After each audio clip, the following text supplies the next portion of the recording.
that lurk in the highlands. Hey guys, Leanna here. And it's just getting to that time. It's about a week and a half before E3 now.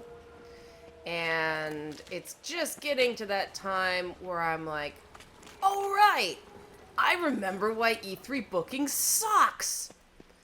Got a And trail to follow. Wonder it's where it leads. people have asked me to, you know, give more information about deep the cuts. sort of Like behind a the razor. scenes of what it's like to cover games and report on games and all this stuff. And this is one of these things a lot of people may or may not understand entirely when it comes to how E3 works and attending E3 works. There are numerous layers of we'll say social hierarchy or business hierarchy, with the biggest sites being at the top and having the most access, and then everybody else sort of fighting over the scraps of what's left. And it starts with the press accreditation process. Your the number of badges your site is allowed is based on your traffic, as well as other Strength. other factors. I Trying to mean, parry its blows. you know, obviously, a broad, like a television service is going to have a different process than web. But for web, because that's how most people that watch this YouTube channel consume game media, it's based on your traffic. And the minimum standard for attending E3, basically, like the bare minimum cutoff, only allows you one pass. And that's, you know, one pass per site. And that's fine, you know, they're still letting you in. But your work's not done there. Because, you know, contrary to what some may believe, the gates don't open for you then. You don't have open access to everything available at the show at that point. You have to book Sharpen its appointments. claws. Or just And walked off its territory. Those appointments Man, are also very stratified damaging. based on, Probably not one of you the know, villagers. the more powerful established websites and then the less powerful established websites. And that's the point where it gets really frustrating. Because, what am I looking for here? Duh, I got Woodland Spirit, that's right. But it's frustrating because there are certain companies at this point. I've been doing the booking for Metal Eater right now, and you know, I've been on these companies on these companies now. A big black mark against us, sadly, is we're a Canadian site, and that means that not only is a lot of our traffic not accepted by E3's the analytics they use. But where's my stupid relic oil? I don't have any. But it also, you know, Canada, different pile. And Canada is unfortunately, oh, I don't have any, that's weird. Canada is unfortunately caught between, in some places we're considered North America, which basically means, you know, pretty much part of the United States. In other companies we're considered non-US, and we never quite know, you know, which place we're supposed to go to.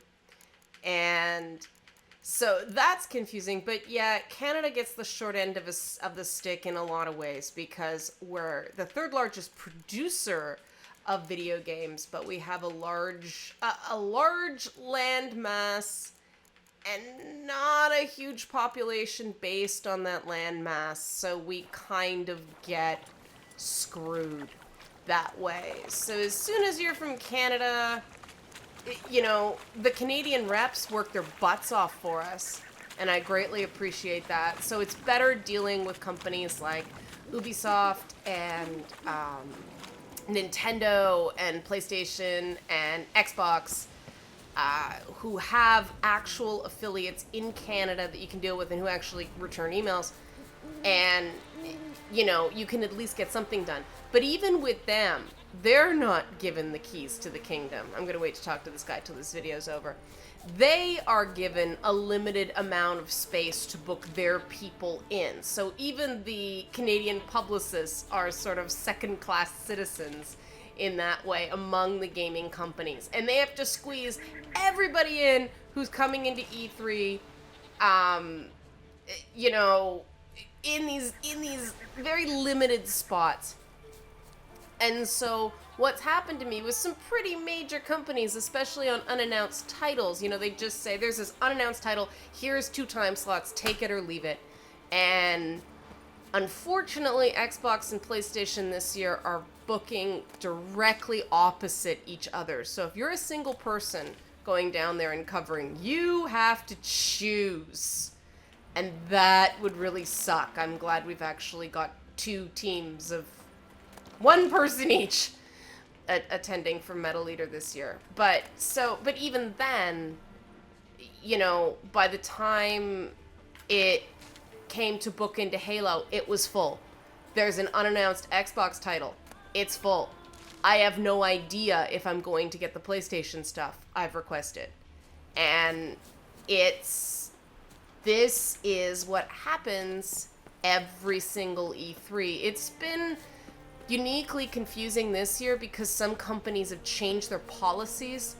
There's been a lot of shuffles in terms of which PR companies or which publicist within that PR company is handling various accounts this year. So this happens somewhat every year, but this year has been more confusing than most, because the other problem is when a PR person leaves, especially if they change companies, they don't just hand off their contact lists. So, and that's a bit of, professional brinksmanship, but the people who suffer are the games press, who don't know there's been a change, who find out the hard way, and sometimes the companies won't even tell you who the new place the company is hired on is. So you can lose a contact through absolutely no fault of your own at any given time. So we've got an issue in gaming in that there really is a rich get richer and everybody else falls further and further behind phenomenon. And I totally maintain you have to work, you have to hustle, you have to keep up the contacts, you have to network. Absolutely. But there has to be a certain amount of real access to smaller sites, or else we don't have fair competition.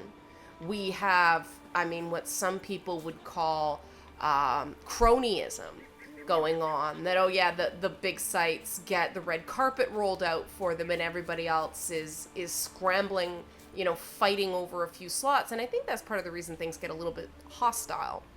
And this happens in every entertainment-related business. And I'm not saying that the really major sites shouldn't get some sort of priority status. Absolutely not. Traffic matters. What I'm saying is that there has to be a system that's a little bit more based on merit and a little bit less based on popularity, because what we've got now is access being granted to the most popular, not necessarily the best writers. And that means that the best up-and-coming writers really can't get ahead unless they're fortunate enough, as I was after 10 blinking years of writing about games, to get somebody to notice me. And I really think we have to get people coming up through the ranks a little quicker, because after 10 years, you're burned out. If people can actually stick it out that long, we need to, people got to pay their dues, yeah, but it shouldn't take a decade. If we want the best games writing, if we want the best thought and analysis on games, we've got to find a way to make this system more fair. And I don't necessarily think E3 is the way to do it. I think that smaller local events that used to be far more plentiful than they are now, that used to be, market to market, like there'd be one in Toronto, there'd be one in Vancouver, sometimes there'd be one in Montreal, or they'd fly people in from Montreal, people would drive in, whatever, but we'd have these local games exhibitions for the consoles. Now they may or may not do them anymore, they're cutting costs, So we don't get that local access anymore. So it's really frustrating that if you don't now, live in areas that have access to these developers, then you get shut out as well. I'm lucky, at least Ubisoft is in Toronto, and they grant us access when there's a big title that's coming out. But, we're at a disadvantage, or a site operating in, say, Winnipeg, Manitoba, that doesn't have any game studios. Well, they're totally at a disadvantage.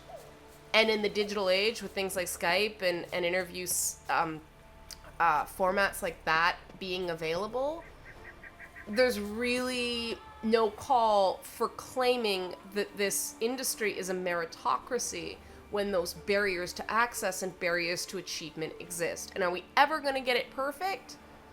No. But if we really want the state of games press to improve, we have to do better than we're doing. And that's my little rant for today. I'll talk to you guys tomorrow. Feedback Friday tomorrow. Yay, Feedback Friday. I like Feedback Friday. Okay, guys, take it easy, and I'm going to talk to this dude now.